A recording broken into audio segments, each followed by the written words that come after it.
JEE Main 2024 6 All India ranks under 100. Admissions open. Kakinada and Visakhapatnam. Aditya Junior Colleges. వైవిధ్యమైనటువంటి తీర్పును ఇచ్చారని చెప్పొచ్చు. ఎందుకంటే BJP ఎన్ని మరి ప్రజలను ప్రలోభ పెట్టినా కూడా ఎన్ని రకాల ప్రజలను ఆకర్షింప చేసుకోవడానికి ప్రయత్నించినా కూడా 400 సీట్లు గెలుస్తామనేటువంటి ఒక ఆలోచనతోటి ప్రజల ముందుకొచ్చి మరి వాళ్ళు అనుకున్న స్థాయిలో ఓటర్లను ఆకర్షించుకోలేకపోయారనేది ఈ ఫలితం చెప్తా ఉంది. ముఖ్యంగా మరి ఈరోజు వరంగల్ నియోజకవర్గంలో కడియం కావ్య గారిని పోటీలో నిలబెట్టినప్పుడు మేము ఆ రోజే చెప్పాము, వరంగల్ సీటు తప్పకుండా కైవసం చేసుకుంటామని చెప్పి. మరి కడియం శ్రీహరి గారు ఒక మచ్చలేని నాయకుడు, ఆయన కూతురుగా కడియం కావ్యను ప్రజలు తప్పకుండా ఆదరిస్తారు అని చెప్పినాము. అదే పద్ధతిలో ఈరోజు కడియం కావ్య గారు 2 లక్షల పైచిలుకు మెజారిటీతో గెలవడం మాకందరికీ కూడా సంతోషంగా ఉంది. అదేవిధంగా నన్ను మరి ఇప్పుడు వరంగల్ ఈస్ట్ విషయానికి వచ్చినప్పుడు ఇక్కడ క్రాస్ ఓటింగ్ బాగా జరిగింది.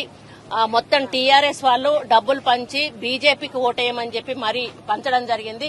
నా అసెంబ్లీ ఎన్నికలకు ఇప్పటికి చూసుకుంటే 20,000 ఓట్లు మాత్రం టీఆర్ఎస్ కు వచ్చినాయి, 70,000 ఓట్లు బీజేపీకి వచ్చినాయి. అప్పుడు 45,000 ఓట్లు టీఆర్ఎస్ కు వచ్చినాయి, అప్పుడు 50,000 ఎంతో బీజేపీకి వచ్చినాయి. అంటే దీన్ని బట్టి పూర్తిగా పట్టణ ప్రాంతంలో బీజేపీ ఓటర్లు ఓటుకు టీఆర్ఎస్ ట్రాన్స్ఫర్ అయింది, టీఆర్ఎస్ ఓట్లు ట్రాన్స్ఫర్ అయినాయి అని తెలియజేయడం జరుగుతా ఉంది.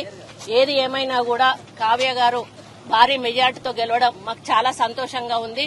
మరి దేశంలో కూడా ఇండియా కూటమి భారీ ఎత్తున సీట్లు గెలుచుకోవడం కూడా చాలా హ్యాపీగా ఉంది.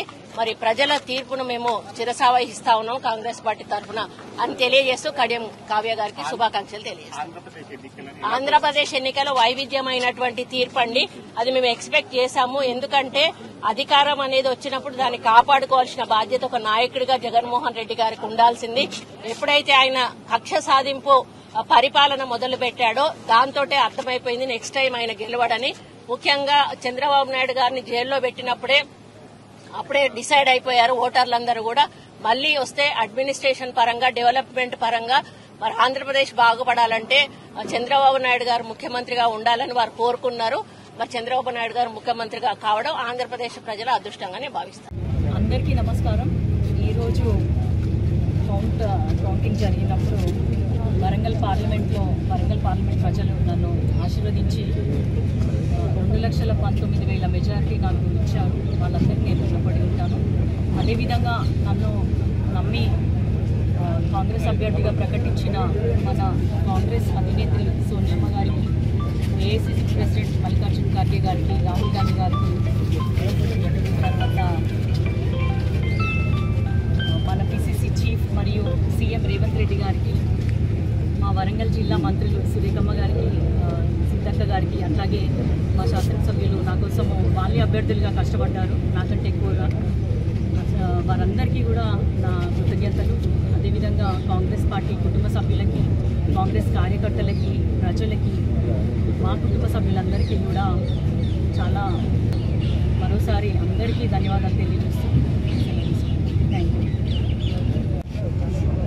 రకంగా చెప్పాలి అని అంటే మేము ఏదైతే నమ్మినామో, ఏదైతే ప్రజల మీద ఒక విశ్వాసంతో ముందుకు పోవడం జరిగిందో ఆ విశ్వాసాన్ని నిలబెట్టి ప్రజలు ఇవాళ ఆ కాంగ్రెస్ పార్టీ అభ్యర్థిగా, వరంగల్ పార్లమెంట్ అభ్యర్థిగా కడియం కావ్య గారిని మంచి మెజార్టీతో గెలిపేయడమే కాకుండా ఇవాళ ఒకసారి చూస్తే 7 నియోజకవర్గంలో ఉన్న లీడర్షిప్ అంటే గ్రౌండ్ లెవెల్ నుండి మొదలు పెడితే నియోజకవర్గ స్థాయి వరకు కూడా వాళ్ళే ఒక అభ్యర్థిగా కష్టపడి కృషి చేసి గెలిపేయడం జరిగింది.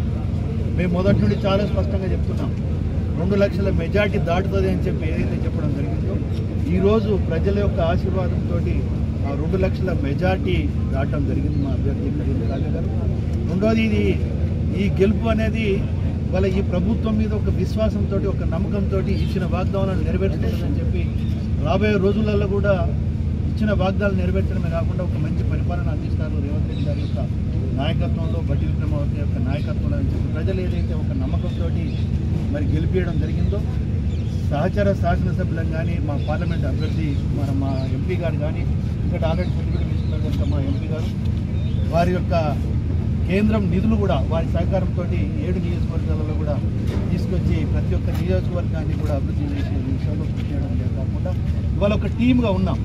ఇవాళ మీరు చూస్తున్నారు కడియం శ్రీహరి గారు కానీ, రాజేంద్ర గారు కానీ, ఇటు సత్తన కానీ, మీరు కానీ, మా మంత్రి గారు కానీ, యశస్వి గారు కానీ, ఒక టీమ్గా పనిచేసి ఒక ఛాలెంజ్గా, ఎందుకంటే మీరు 2 సంవత్సరాల ఇంటర్నల్లో కూడా డిస్కస్ చేసుకున్నాము. ప్రజలు మనకు ఒక అవకాశం ఇచ్చారు. మా యొక్క గుర్తింపు ఉండే విధంగా రాబోయే రోజులలో కూడా ఒక గుర్తింపు ఉండే విధంగా 7 మా మంత్రితో కలిపి మేము 7 శాసనసభ్యులతో పాటుగా మా ఎంపీ గారి యొక్క సహకారంతో కూడా 7 నియోజకవర్గాలలో కూడా ఒక అభివృద్ధి ప్రజలలో ముందుగా తీసుకుపోయి అన్ని విధాల ఒక గుర్తింపు వచ్చే విధంగా ఈ పార్లమెంట్లో మేమందరం ఒక టీమ్గా పనిచేస్తామని చెప్పి మరొకసారి మొత్తం కాంగ్రెస్ పార్టీ నాయకత్వానికి, కార్యకర్తలకు కృతజ్ఞతలు తెలియజేసుకుంటూ ఈ గెలుపును ఈ వరంగల్ పార్లమెంట్లో కృషి చేసిన ప్రతి ఒక్క కార్యకర్తకు మేము అంకితం చేస్తున్నామని చెప్పి కూడా ఈ సందర్భంగా మా మంత్రి గారు మాట్లాడితే విన్నాను. చాలా స్పష్టంగా చెప్పారు. అవకాశం వచ్చినప్పుడు ఎవరైతే దాన్ని సద్వినియోగం చేసుకుంటారో, ఆ అవకాశాన్ని, అధికారాన్ని ఎవరైతే ప్రజల కొరకు ఉపయోగిస్తారో వాళ్ళు పాలిటిక్స్లో సర్వైవ్ అవుతారు. ఎవరైతే అవకాశం రాగానే, అధికారం రాగానే అహంకారంతో విర్రవీగిపోతారో, ప్రతిపక్షాలను చిన్నచూపు చూస్తారో, ప్రతిపక్షాలపైన అనవసరమైన కేసులు పెట్టి దాడులు చేస్తారో వాడు ప్రజల చేతిలో చీత్కారానికి గురి కావాల్సి వస్తుంది. దాని ఫలితమే ఇవాళ ఆంధ్ర ఫలితాలు. జగన్మోహన్ రెడ్డి ఓడిపోవటానికి, నారా చంద్రబాబు నాయుడు గారు ఓడిపోవటానికి, నారా చంద్రబాబు నాయుడు గారు గెలవటానికి జగన్మోహన్ రెడ్డి గారి యొక్క అహంకారమే కారణమని చెప్పడంలో ఇలాంటి సరిగ్గా. Thank you very much. మరిన్ని వీడియోస్ కోసం ఛానల్ ని సబ్స్క్రైబ్ చేయండి. లేటెస్ట్ అప్డేట్స్ కోసం వాట్సాప్ ఛానల్ ని ఫాలో చేయండి. అండ్ లింక్ డిస్క్రిప్షన్ లో ఉంది.